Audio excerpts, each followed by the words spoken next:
In this episode of Velocity Labs, we are fixing the Eclipse. And I'm not even the one that broke it this time. Seriously. A little while ago, I got rear-ended by a guy that was texting. I was just sitting at a light, minding my own business, and wham, right up my bumper. I got lucky though, because fortunately, the guy that was next to me saw the whole thing. He pulled over and gave me his number, which was awesome. Unfortunately, we don't have any footage of the actual accident, so we're gonna go ahead and have to do a few recreates for this one. I'm gonna need my minion clone's help for this. Clone! Clone! What? Go put on a fake mustache. We have recreates to do. Cool. Are we on TV right now? Yes. Awesome. In Colorado, a young man in a blue sports car is involved in an accident, rear-ended by an unknown assailant in a white sedan. The victim, who was bringing fresh-baked cookies to his local nursing home after donating blood, was hit just outside the orphanage where he volunteers as a coach for Little League T-ball. Eyewitness accounts report that the jerk driving the white sedan was texting, possibly even playing Angry Birds or Candy Crush Saga. If you have any information regarding this bizarre occurrence, please stay tuned to Velocity Labs.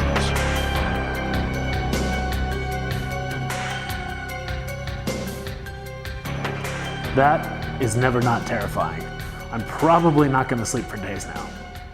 Although I do have a bumper to paint, so I'm probably not gonna be sleeping for days anyway. So let's get to work. All right, so here's our replacement bumper. It's off a 91 Talon. And first thing that we need to do is just get rid of all these little lights. And there's a few screws, bumper plate screws, brackets, a couple things on the back that we need to take off, and then we can start sanding it down. We're going to start with the side marker lights. I'm pretty sure all the lights on my bumper survived the crash, but we might as well save these just in case. Next, we grab the reverse lights, pop the brackets out, and start sanding. I'm using 220 grit and a long block to start off with to knock off the top coats and any chips or imperfections that might be there.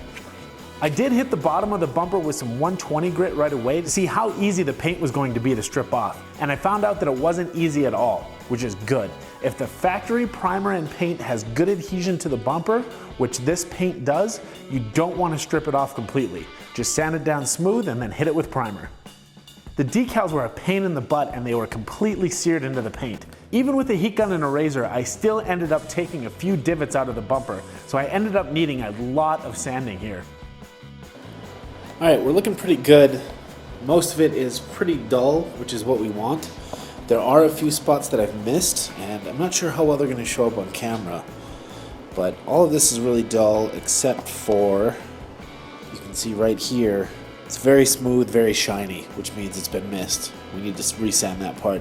Same thing along the bottom. All of this is very dull, which is good. There's some smooth parts here, and some really smooth parts right here where I've missed. It's kind of hard to see. Much of the bumper had to be meticulously sanded by hand without a block because of all the curves and weird edges.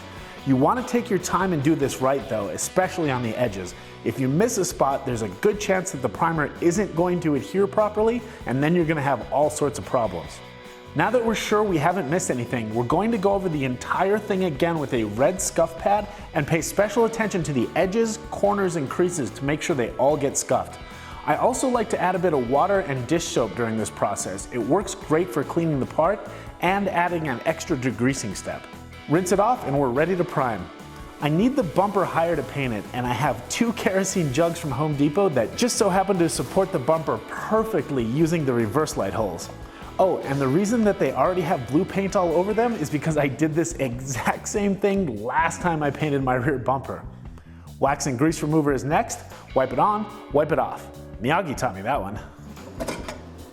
Now, I went to start mixing primer, but I found out that I was out of hardener, and the paint store was closed.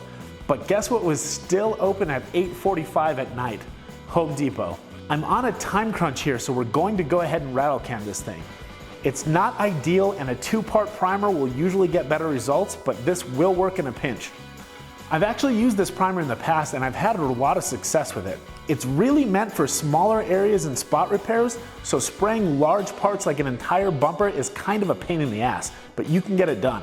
I start off with a coat of the self-etching primer, which will help bite in and get good adhesion.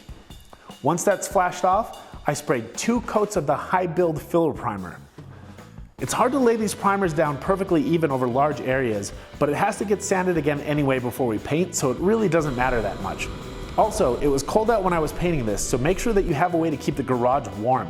Primer and paint will have serious problems curing if it's colder than 60 degrees. The warmer, the better. All right, so it's been about 24 hours since we primed the bumper. It's been sitting under that heater the whole time as well. It's about 72 degrees in the garage right now. And the temperature of the bumper itself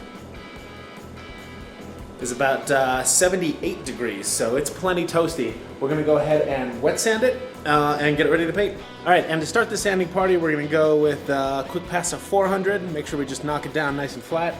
Finish it up with a 600, and then we're gonna paint it.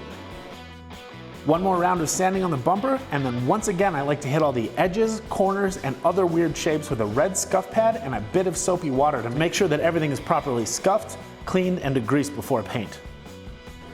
All right, that bumper is sanded down and we are ready to paint. Now the real question is the paint that I ordered gonna match the paint that I ordered 2 years ago when I originally painted the car? I ordered it from the same place, so hopefully it should be a perfect match. We'll see. Let's go ahead and take a look. What we have is paint from automotivetouchup.com. Really like the paint that I painted my car with 2 years ago. It looks fantastic. And hopefully they're able to mix it identically to what they did 2 years ago. The nice place about this is, or the nice thing about this paint is it's ready to spray. You don't even have to mix it. Get rid of some of this garbage. Woo! Nice. They sent some paint filters. I had some, but always nice to have extra. Mixing instructions, don't need that. Some stir sticks, always nice. Here's the paint.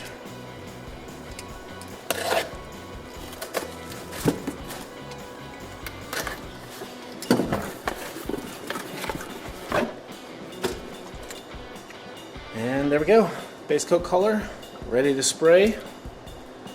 There's the paint code. There we go. There's the paint code.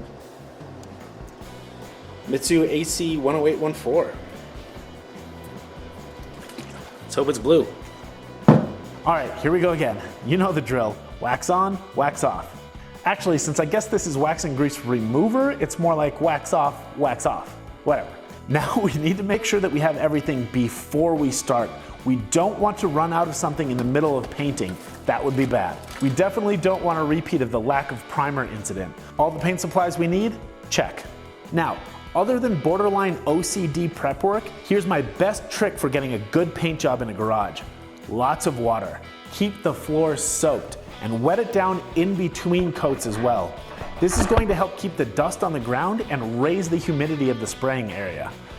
I used to paint cars professionally and I hate sanding and buffing. If you keep the part clean enough and you lay the clear coat on heavy enough, you'll end up with a smooth finish that doesn't require sanding and buffing to get rid of dirt specks or any orange peel. Now, before we start spraying, we want to give all our parts and mixing cups a good cleaning with paint thinner. Oh, and hey look, the paint is blue. That's a good sign. Stir it up, filter the paint, and then use a tack cloth to remove any dust from the surface of the bumper. All right, here we go, paint time.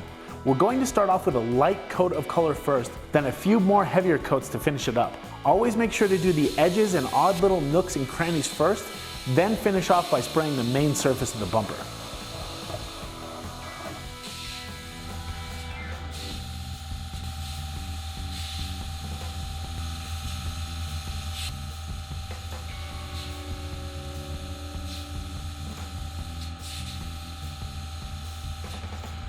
Ooh, failure. This is what happens when you pull the trigger before the gun is moving. Rookie mistake. Everyone knows that the paint gun should always be moving before you pull the trigger to start spraying. Oh well, it's not that bad. We can bury that in the next couple coats. Painting montage time. Oh, and between each coat of paint, gently tack off the surface of the bumper with a tack cloth. It's gonna pick out any dirt, dust, or loose paint that might be sitting on the surface. This is essential to getting a clean paint job.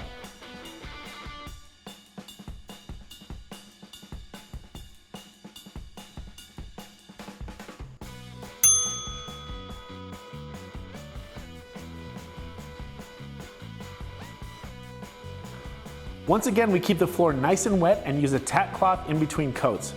You can see how much dry, loose paint that stuck to the cloth here that we picked up on that pass. All right, last coat of paint.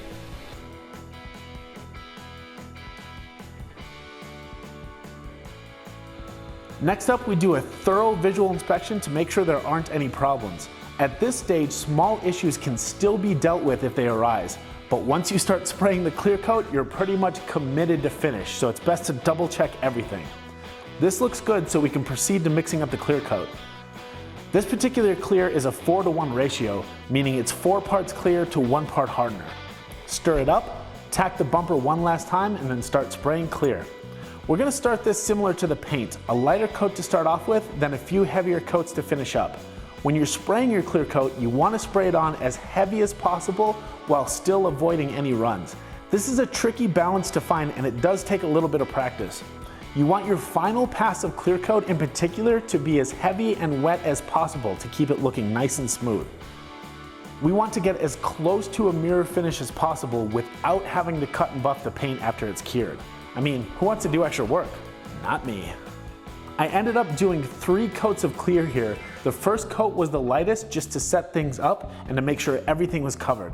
The second coat was a typical medium wet coat, and then the last coat is the one that we're gonna spray on as heavy as possible, again, without getting any runs. Okay, last coat of clear. We really wanna lay this one down nice and heavy. Make sure to follow the directions on the clear coat. Also make sure that you're spraying at the right temperature, and be sure to give the allotted time between coats, and you will reduce your risk of runs or anything else going wrong.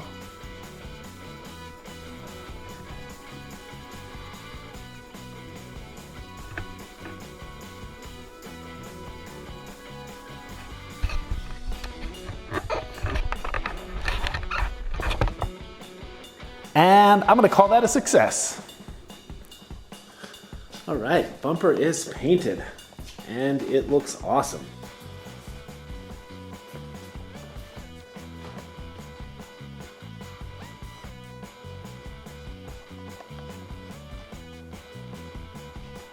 Paint looks like it's a perfect match, but we won't know until I actually wash my car and get it out in the sun. But preliminary looks good. Clear looks fantastic. Sprays great, lays down great. So yeah, everything looks great. I love the paint. I do want to talk about the clear that I use though. First of all, I really love how it looks. When I painted the car 2 years ago, the clear still looks great. It sprays great, lays down great, nice and shiny, very deep. Love it. It's also pretty inexpensive. There is an issue though that I've found when it comes to durability with this, which is why I really wouldn't recommend it, particularly for bumper use. Take a look at this. I painted this bumper almost 2 years ago exactly, and it is rock chipped all over the place. And I couldn't really figure out why it was chipping so easily until it hit me. Literally. When I got rear-ended, the paint on the rear bumper cracked really bad in a bunch of different places just because of the stress that the bumper was under when I got rear-ended. And my initial thought was, hey, that's not supposed to do that. It's on a bumper, it should have flexed. And then I thought, well, you know what? I didn't add any flex agent when I painted the bumpers, so that was probably my fault. So anyway, before I painted this bumper, I ran down to Sherwin-Williams, since Finish One is a Sherwin-Williams product, and I was like, hey, I need some flex additive because I'm gonna be painting a bumper. and they explained to me that the Sherwin-Williams clears don't have any flex additive, and that it's actually supposed to be built into all of their clears. Which, if that's the case, it doesn't do a very good job, especially on this one. You saw how bad the front bumper was chipped up and how bad the rear bumper cracked apart when I got hit. But the rep at Sherwin-Williams said they do make a more expensive clear. It's almost twice the price of this, and he said it should have better flex characteristics. I don't remember the name of it, but I'll put it in the link below. But I already had a bunch of this stuff anyway, so I was like, hey, I'm just going to go ahead and paint the rear bumper. My rear bumper never really got chipped up, and the only way it's going to crack like that is if I get rear-ended again, in which case I'm going to have to replace and repaint the bumper again anyway. So no big loss. This stuff does look great, lays down awesome. It's just way too brittle for a front bumper. So went ahead and sprayed that on the rear, but I will not be spraying this on the front bumper. Like I said, it's just way too brittle. Rock chips way too easy. So just a word of warning, if you're looking at clear coats, skip this. I'd probably skip it all together just because of how brittle it is. It seems to be holding up on the rest of the car okay, but yeah, go for the more expensive clear. Anyway, let's go ahead and tear the rear end apart on this car so we can get this thing installed. Alright, we're going to go ahead and start tearing apart the rear end. There are a couple issues that I think I'm going to need to address. I didn't get hit very hard, I think around 20 miles an hour or so, and the guy that hit me definitely hit his brakes right before he hit me because the nose dove under and hit me pretty low. But popping the trunk open is a little bit tighter than it was before. You can really hear it. It's like just has a little bit more difficult time opening and closing, so it might be pushed in a millimeter or two. And so we're going to need to address that. The rear crash beam is probably going to need to get replaced, so I bought a new one of those as well. But let's go ahead and tear it apart and see what we're working with.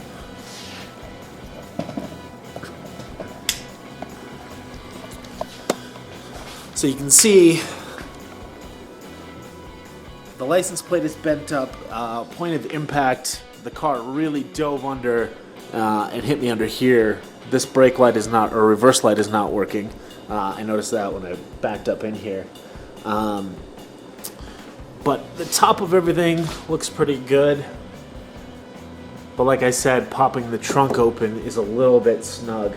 So let's go ahead and take the bumper off, see what we're working with.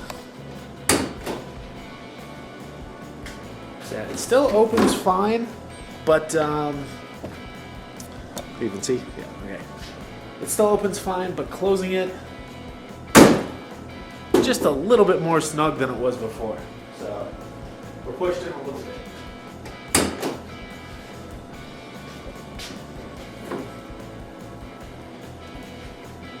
Oh, what a pain in the butt. All right, tear down. Basically, we just need to get everything out of the way so we can get to the bumper. Take out the subwoofer. You do have a subwoofer, right? Okay, just making sure. You gotta have thumpies. Then move on to the taillights. There are just a few nuts and bolts holding these in place. Once we have all of those out, now we have access to the top bumper bolts. Take those out, pop out the two side lights and then the rear reverse lights. There are a few more bolts hidden underneath along the bottom. Get those next. Back in the hatch on the inside of the car, there's a few bolts tucked away on the corners. These are a bit of a pain to get to, but take your time, swear a lot when you drop your ratchet and or bolts, and you should be able to make it through unscathed. There are a couple more bolts hidden behind the fender liner in the wheel wells. Take those out next. And last, there's a couple more lights that need to be disconnected for illuminating the license plate. Or Illuminati the license plate. No, illuminating. Nah, I'm sure the crash beam's fine. Luckily, we have a new one. So yeah, you can see the difference here. This one's actually bowed out a little bit, and this one obviously crunched in. Let's go ahead and pop it off. All right, so obviously the crash beam is caved in quite a bit, but everything else looks like it's pretty straight. And when I'm looking at the bumper, the hatch lid, it's still lining up on our edges okay. So I think actually everything might be fine. I'm going to pop the bumper off though and make sure that these edges right here are still sitting flush with the new bumper here. If they're not, I know that we might have an issue. So I'm gonna go ahead and pop the rear crash beam. All right, and I'll show you what I'm talking about. I'm gonna make sure that this part of this bracket is still sitting flush when I put the new one on. If it's not, this might have been bent in a little bit. So we'll find out here in a second.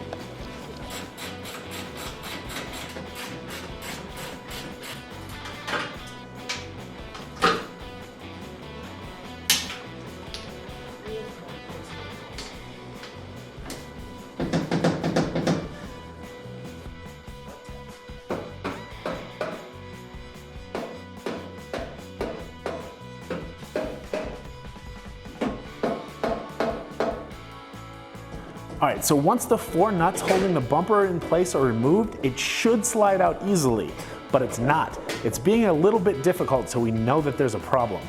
Oh, that's definitely pushed in.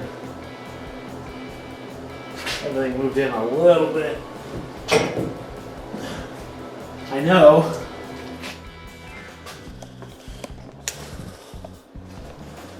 Because those holes are not lining up. This side, they're both pushing against the outside edge, which means everything got crunched in slightly. So, gonna need to figure out a way to pull that out.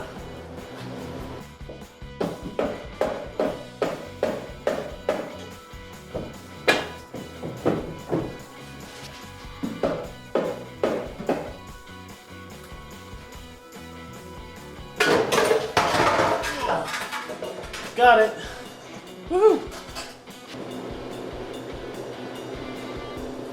Oh yeah, this whole lip is folded down, folded up under. It should be sticking out. So if you'll notice, this edge is fine. But as soon as you come back down in here, it's all folded up underneath because it's been hit. It should all be sticking out like this, but right here, you can see that that it got pushed in. So we're gonna try tug that out. But before we do that, let's try a quick test fit. Let's see how this thing looks.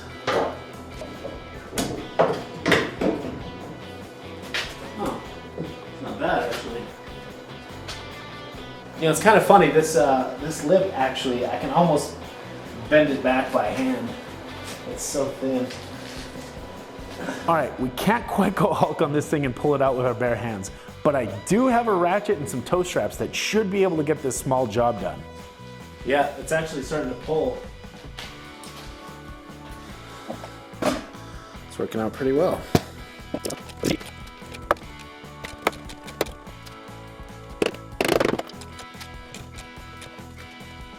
All right, we got that tugged out, and it might just be in my imagination, but it seems like this is opening and closing better than it was before. It seems to pop a lot easier too.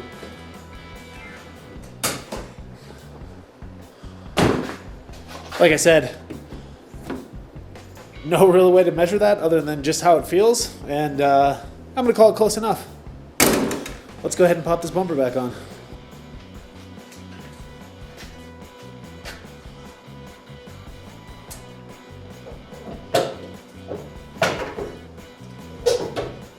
Oh yeah, there's now you can tell there's no more stress pulling this in and out either.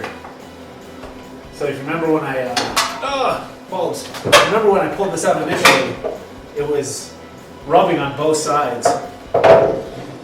Now we're sliding in and out properly, so I'm gonna call that good enough. Yep, I'm gonna call this a success. Before making the pulls on the rear end, the hatch was a little too tight opening and closing, and I couldn't get the bumper lined up properly without it rubbing. But after making a few small pulls with my ratchet and straps, everything is fitting exactly like it should. And if things are fitting properly, that's good enough for me. All right, that's actually looking pretty good. We got the new bumper, the crash beam on there, but it is filthy. So I'm gonna run it outside, give it a quick hose off, and then we'll put the new bumper on. What, you don't wash your bumper at 3 a.m.? You should, it's probably filthy. Besides, you probably don't want to pull your bumper cover down and start hosing off your dirty bumper in broad daylight. Your neighbors are gonna think you're weird. All right, all we have left now is reassembly.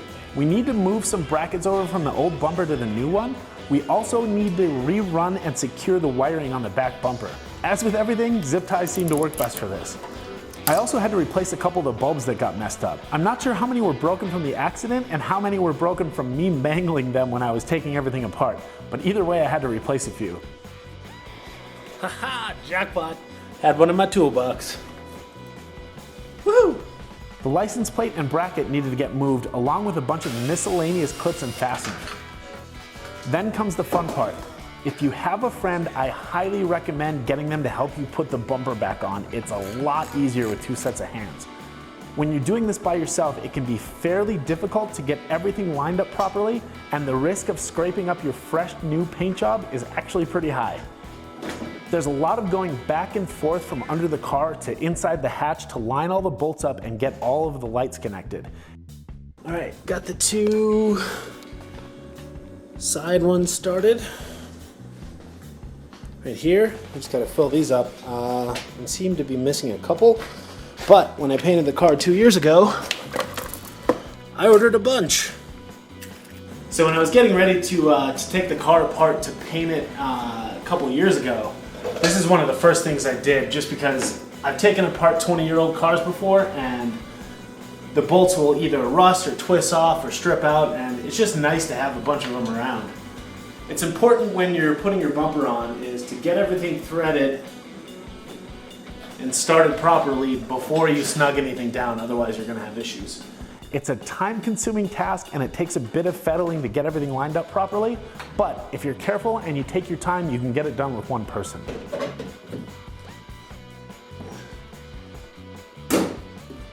Yeah, nice. All right, we are done. Let's go ahead and take this thing outside, get it to the car wash, clean it up, and see how it looks. I'm still missing the stickers that go here. I've actually had a hard time finding them. It's the Eclipse GSX sticker, and then obviously my Thundercat sticker, which is awesome. So yeah, this is the factory sticker that goes on the car, and then my own little personal edition as well. But yeah, once we find the stickers for this thing, we are done. So let's go ahead and wash this thing up.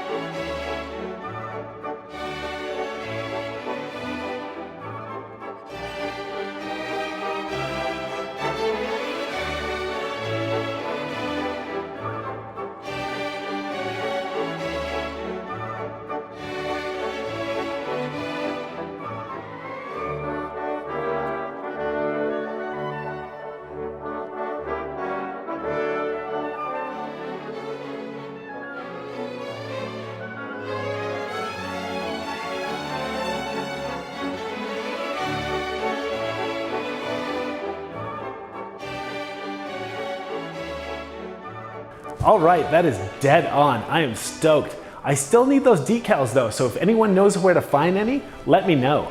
Hey, can I take this thing off now? Yeah, we're done. Finally, this thing smells like donkey. Anyway, if you have any questions about painting, relationships, how to make hummus, human cloning, or if you just want to vent about people texting and driving, post them up in the comments. We're gonna be heading back to the drag strip next, so hit subscribe, you're not gonna wanna miss it.